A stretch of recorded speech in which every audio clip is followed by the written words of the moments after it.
Alex Terrace here, back with another review. I am a sauna broker, which makes me unique. I am a dealer for many different companies, and so you're always welcome to reach out. Put my email address personally down below in the description. Don't hesitate to reach out. I can always give you feedback on all the brands. I've been in the industry about 14 years now. All right, so we are getting into Good Health Saunas. This is my second video, by the way. I have another one on my YouTube channel that is much longer. I think it's 54 minutes, something like that. But I just wanted to make a really super quick video on probably the main reason I wouldn't go with this brand.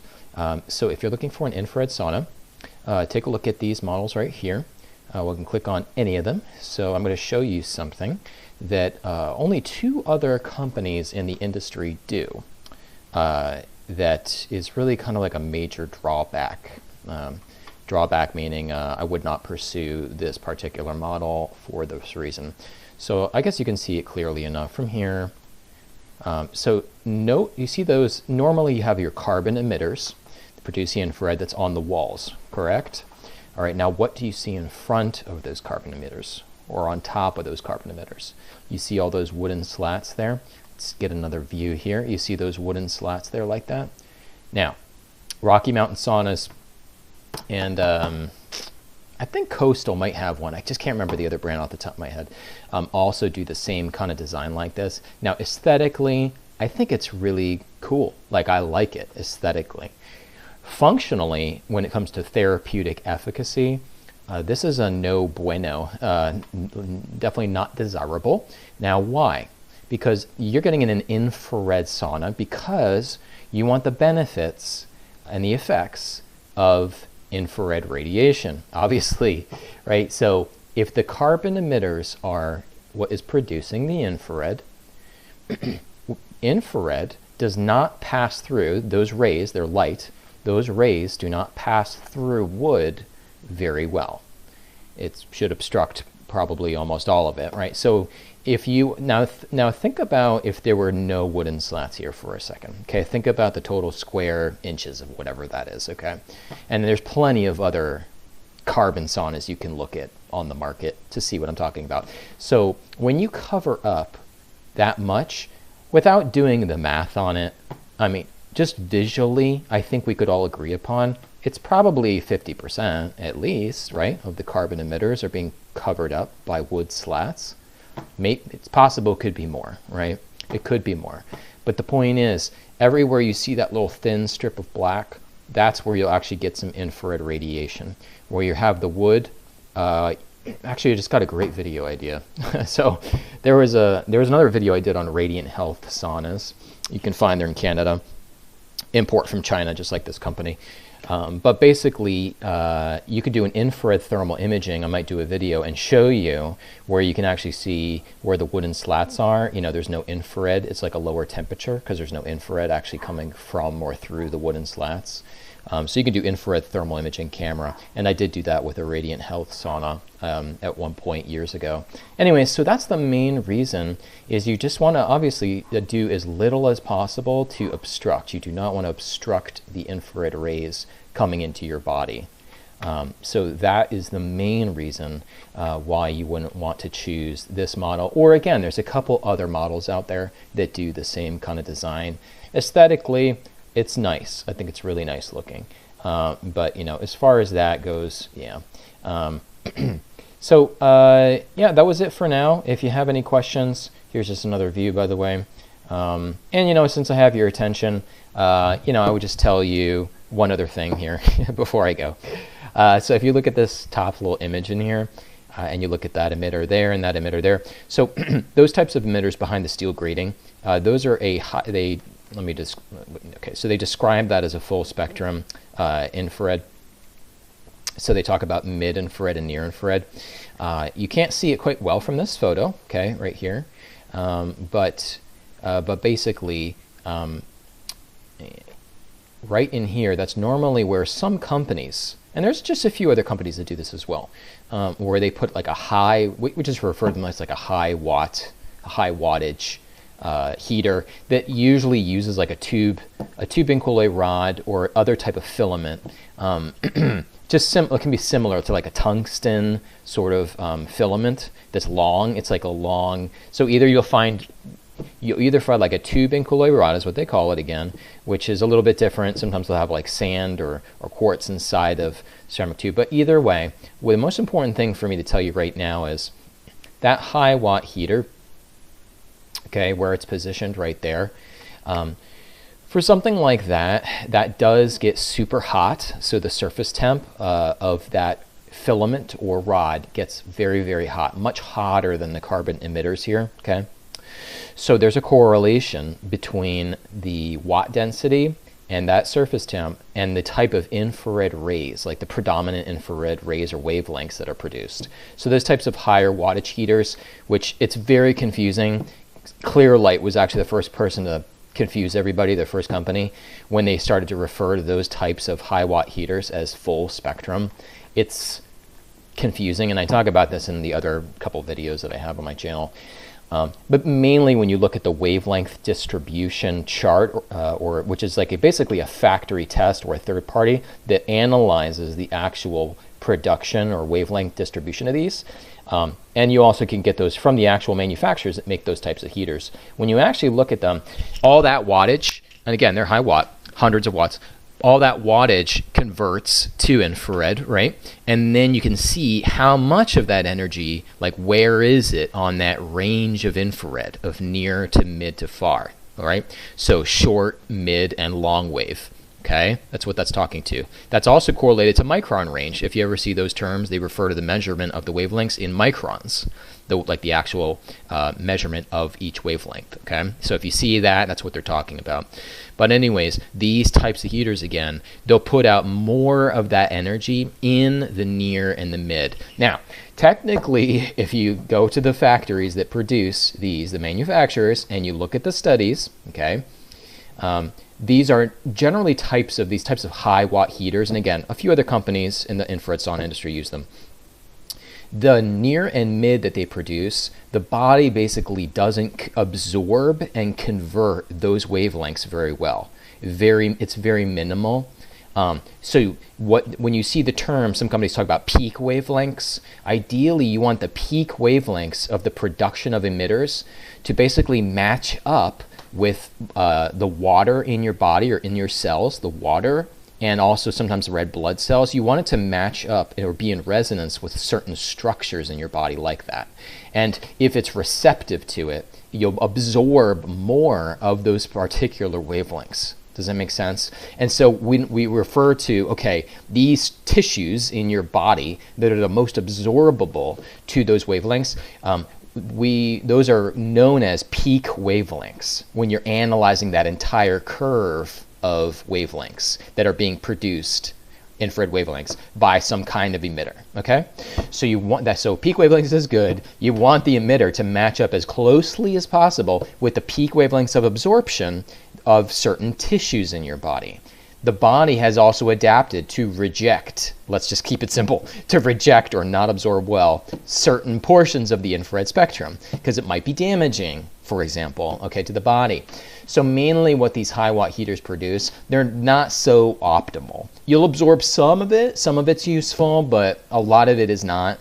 So these generally, when they have them properly set up in some saunas, sometimes they'll help to warm the sauna a little faster. Sometimes it'll make the cabin temperature of the sauna a little hotter than your average infrared sauna, but you can always look that up easily. You can just look up like, what is the max temp of this sauna? And off the top of my head, I totally forget for this particular bottle. Let's just click on specifications real quick here. But it's for several of the brands where they have those high watt heaters in, they aren't really properly using them in terms of how they could benefit. And so what I have found is several of the saunas that use those, their actual cabin temp max is still low. It's still like 140 degrees. I'm going to give you a little insight into why some of the companies that use those type of high watt heaters, why the cabin temp is still just the average infrared sauna, like 140 degrees. The reason is because of a lot of times costs. So because carbon emitters only produce, you only have so much square inches, right? And you only have so much wattage you can run through them. They can only get the indoor cabin space to a certain max temperature, okay? So if you got these guys in here, so basically the whole electrical system in here and the thermostat has to be designed to hold, to be able to handle that amount of energy and also to handle that higher temperature, okay, before the thermostat turns off the emitters because it's reached its max temp, okay? So basically it costs, along with what I'm getting to, is it costs more money, okay, to basically set your thermostat higher. So let's say you set the thermostat to shut off, or the temperature gauge, right, thermostat, to shut off around, I don't know, 155 degrees, let's just say, 155, okay? Okay, so if you set it to that and you had to change all the electrical in here to handle that higher temp, then basically you could run these guys, these higher watt heaters, to get a higher indoor cabin temp, okay? And that might be then leveraging one of the unique properties of these high watt heaters, that they could potentially be creating a more intense experience versus just a purely carbon infrared sauna, okay? So, but many companies don't do that. They're not doing that, literally, okay? And because they don't want to spend more money to do it. So they just stick these guys in, they control the wattage to the other carbon emitters, and it's not necessarily that much more intense, okay? Now the other thing that is kind of a drawback to, again, some companies using these high watt heaters is they'll mount them just like this. They'll mount them in the corners, and they'll mount them on, not in the corners, but on the front, technically on the front wall, right? And on the sides. And so first off, if you were sitting in the center, you won't get quite the full intensity of those rays coming out, okay? So if you sat in the corner here, right here on the bench, you'd be getting more of it, right? Okay, so there is only one company on the market that uses a version of these types of high watt heaters. They make them taller and bigger, okay, first off, so it actually, some of the rays hit more of your upper body versus being lower down the walls like most of these companies do out there. So there is a company that does taller ones, bigger ones, and then they mount them at an angle in the sauna. So imagine it being angled towards this direction. See where my mouse is going? So they're bigger, taller, and they mount them at an angle. So the rays are going directly onto where you could sit right here. And now you can kind of sit there on the bench, you could sit there, you could sit there in the center.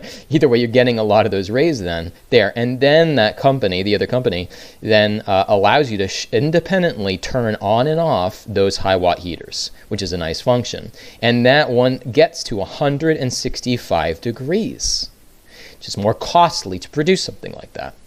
Okay, so most saunas don't get that high. Infrared saunas do not get that high. I'm not going to tell you what that other model is. You're going to have to reach out to find out what that model is. And I have reasons for not telling you on the video, okay? But I'll happily tell you if you just shoot me an email. It's not a big deal, okay? But just reach out and I'll let you know, and I'll tell you a few more things. So I don't have an issue per se with those types of high watt heaters. They could hypothetically warm your sauna a little more efficiently, which is useful. That's nice, right? Than in your average infrared sauna, okay? And they could also contribute to the intensity as well of the sauna. Potentially you can raise your core body temperature faster, which also has potentially some advantages, okay? If these are properly set up and used. But again, I've only found one company that uses those types of higher watt heaters properly, okay? In a way that really, again, leverages their properties. Yeah, so otherwise, you know, is it going to harm you having this in here? No, it's not, you know. But, you know, you are spending more money, you know, okay, on the other types of brands out there when you add these in, okay, versus just carbon emitters on the walls or just ceramic on the wall, okay. You are spending more. So it's kind of like, well, if you are going to spend more, like, what is it really doing, right? Is it going to contribute, right, to the infrared sauna experience and improve, you know, the experience? I don't know, something to think about. But I hope I did clear up some of the confusion too around just using that term and those types of high watt heaters when it comes to that portion of the spectrum, which again is not as well absorbed. And just the last thing I would say before I go is near infrared, this is another majorly confusing and purposefully misleading that several companies use. Okay, so the short answer, simple answer is the benefits, the health benefits of near-infrared is well established in the field of photobiomodulation therapy research. Okay, so there's several thousand clinical studies on near-infrared therapy. However, they're not using infrared emitters like you see in these saunas, okay? They're not using these high watt ones, even if you call them full spectrum, okay? They're not using those in the field of photobiomodulation therapy, just to be clear. All those amazing benefits that they see from near infrared, which is well documented, we know exactly how it works in the body, it's very cool. They are using LEDs. Everybody knows what an LED is, right? Okay, LEDs, light emitting diodes, and or lasers. Everybody knows what a laser is, right? Okay, lasers and or LEDs in the thousands of studies, okay? Those are different types of emitters, different types of devices, okay? So obviously LEDs, right? Are those hot, right? When you're in front of an LED, do you feel a lot of heat? No. It's non-thermal photobiomodulation, non-thermal light therapy. And when you look at those near-infrared studies, what are they looking at?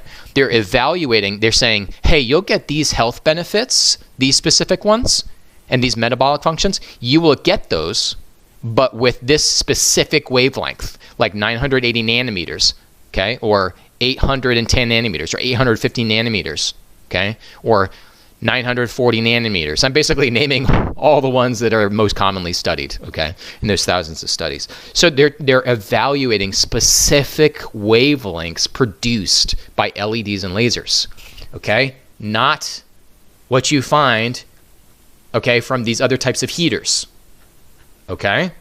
So there are companies out there, sauna companies, okay, that are very trendy, and they even have influencers and all sorts of impressive people giving the thumbs up, okay, and marketing them or having them on podcasts, okay.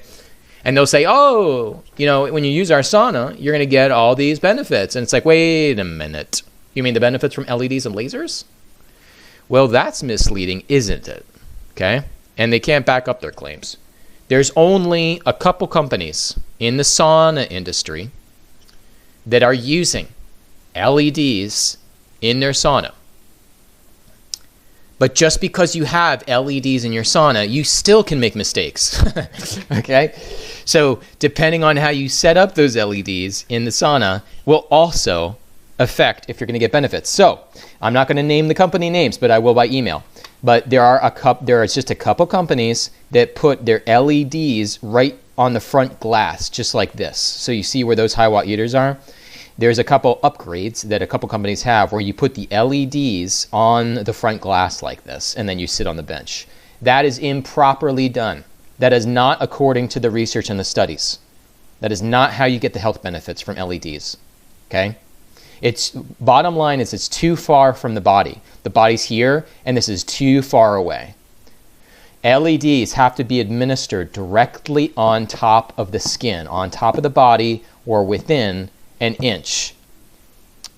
There are some slight, it can be further, but it gets complicated, and it's not properly done inside of any of the saunas. Long story short, just keep it simple. Okay, so generally it's too far away, and the reason is look up the physics term inverse square law. It's called the inverse square law, which basically means at a certain distance, electromagnetic radiation, which is a part of infrared, okay, or red light, if it drops off in power, diminishes the further you are away, and you can actually calculate that. So by the time that energy from an LED reaches you, it's practically nothing. I mean, it's that small, it's almost nothing.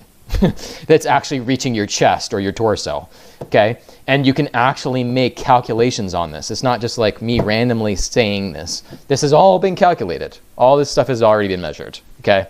From all of these different LED sorts of panels and stuff, okay? So those upgrades that people pay a lot of money for, that's not how you properly get photobiomodulation from red light or near infrared with LEDs, okay? There's only one company I've seen on the market, the same one that properly mounts these high intensity heaters, same company. There's only one company I've seen that puts enough LEDs behind you within an inch proximity of your body, okay? With red and near. And that was properly set up by a very well-known doctor who, again, very well-known in the photobiomodulation industry, has done tons of studies and research, okay? He's an expert. And that company hired him to actually do the research and development to properly set up the LEDs mounted behind the user, okay? It wasn't the sauna company who's just like, oh, we're just stick some LEDs in our sauna because we know everything, we're so great. No. That's exactly why those companies made a mistake. That's why they probably didn't do it. They should have hired a photobiomodulation expert to actually set it up properly so people would actually get the therapeutic benefits that are claimed in the studies. Only one company ever did that. Only one infrared sauna company. Okay? So I'm bringing up some super specific points here that almost nobody in this industry gives, except for me. If you've seen anybody else, educate on these points, let me know. I would love to follow them. But in all seriousness, maybe it'll inspire me for more content ideas. But, outside of that, like nobody wants to talk about these things because, well, there's many reasons for that. Anyways, this video is getting long-winded, but hopefully you'll learn a thing or two because honestly, every point that I brought up will 100% help you become a more discerning consumer when you're looking at all the really confusing different information on different companies' websites, all the different marketing claims. It gets really complicated. If you've already experienced that, you know what I'm talking about. So you have to get really granular and understand these concepts, unfortunately, as a consumer to really know what you're investing in and what's actually just like a bullshit claim, basically. False claims that are really just there for marketing purposes. It's just a lot of the things you'll see, even feature-wise, is just to help sauna companies differentiate themselves from other same old mass-manufactured saunas and to appear different so they can sell more saunas. So their salespeople, have some bullshit feature to talk about and just to convince you to buy their sauna. So you have to understand there's differences between features that actually therapeutically will give you benefits and features that will not, okay? They're just there for the benefit of the sauna company, not for your benefit, okay? So that's partly why it's so confusing. And then when you see like claims, and almost everything you see is a claim, if you think about it. As far as like, we got this, and we got this because it's good for you, right? Something to that effect, right? It's good for you, and here's what it'll do for you. Okay, when you see those claims, you always have to be like, hey, can you back up that claim? Like, can you prove anything? Like, I saw you, mention this. Like, do you have any evidence for that? Can you back that up? Like, can you prove what you're saying, in any way? When you start to ask questions like that, number one, two things happen. One, many people at a sauna company won't be able to answer you. And it's like, okay, a little concerning.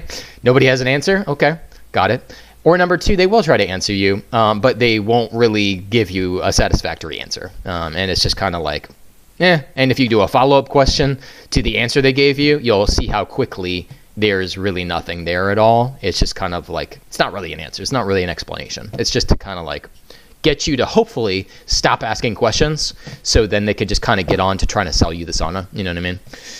So if you do get an answer, do a follow-up question, dig a little deeper if you need to, and then you'll quickly see, it's just bullshit, usually, for the most part. So anyways, you know how I go. Most of my videos are long-winded, but I try to pack a lot of education in them. My email address is below. Honestly, the best way to get in contact with me, and I just will provide you any information that you need. So don't waste your time spinning your wheels. I've looked into just about every sauna on the market at this point. So anyways, happy to help. Take care.